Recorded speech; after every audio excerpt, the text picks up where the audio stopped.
Belarus के 1.5 लाख पाकिस्तानियों को नौकरियां देने की पेशकश। वजीर आजम मोहम्मद शहबाज शरीफ ने बेलारूस के हालिया सरकारी दौरे के बाद पाकिस्तानी नौजवानों के लिए एक बड़ी खुशखबरी का ऐलान करते हुए कहा कि बेलारूस ने 1.5 लाख पाकिस्तानी हुनरमंदों को मुलाजमतें फराहम करने की पेशकश की। सरकारी खबर रसाई इदारे associated press of Pakistan APP के मुताबिक वजीर आजम ने इस पेशरफ्त को बेलारूस की तरफ से पाकिस्तानियों के लिए एक तोहफा करार दिया। इनके मुताबिक ये इकदाम दोनों ममालिक की मईशतों के लिए सूदमंद साबित होगा, जबकि बाहुनर पाकिस्तानी नौजवानों को बाइज्जत रोजगार के मौके मैसर आएंगे। बेलारूस के सदर अलेक्जेंडर लुकाशेंको के हमरा मुश्तरका प्रेस कॉन्फ्रेंस करते हुए वजीर आजम शहबाज शरीफ ने कहा कि पाकिस्तान से जाने वाली अफरादी कुव्वत को बैनुल-अक़वामी और कौमी मयार के मुताबिक तरबियत और सर्टिफिकेशन दी जाएगी ताकि वो बेलारूस में अपनी खिदमात बेहतर तरीके से सरअंजाम दे सकें। वजीर आजम ने इस एतमाद का इजहार भी किया कि ये बासलाहियत नौजवान बेलारूस के लिए एक कीमती सरमाया साबित होंगे।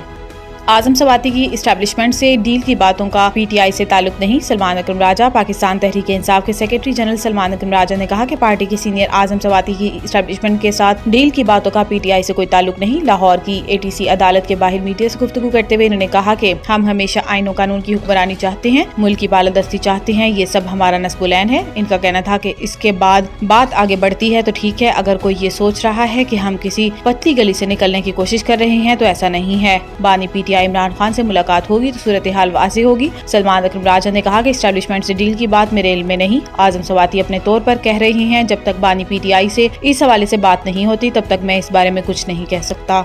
विफाकी दारुल हुकूमत इस्लामाबाद, खैबर पख्तूनख्वा और पंजाब के मुख्तलिफ शहरों में ज़लज़ले के शदीद झटके महसूस किए गए। पंजाब में रावलपिंडी, अटक, चिन्योट, चकवाल, मियांवाली और गिरदोनवाह में ज़लज़ले के शदीद झटके महसूस किए गए। इसके अलावा पेशावर, मर्दार, मोहम्मद और शबकदर में भी ज़लज़ले के झटके महसूस किए गए। ज़लज़ले के झटके लकी, मरवत, नौशहरा, सवाबी, लोअरदीर और मालाकंड में भी महसूस किए गए। रेक्टर स्केल पर ज़लज़ले की शिदत 4.3 रिकॉर्ड की गई, जबकि ज़लज़ले की ज़ेरे ज़मीन गहराई 12 किलोमीटर थी। ताहम ज़लज़ले के बाइस किसी किस्म के नुकसान की कोई इत्तला नहीं मिली। ज़लज़ला पे मरकज़ के मुताबिक ज़लज़ले का मरकज़ रावलपिंडी से 7 किलोमीटर शुमाल मगरब में था।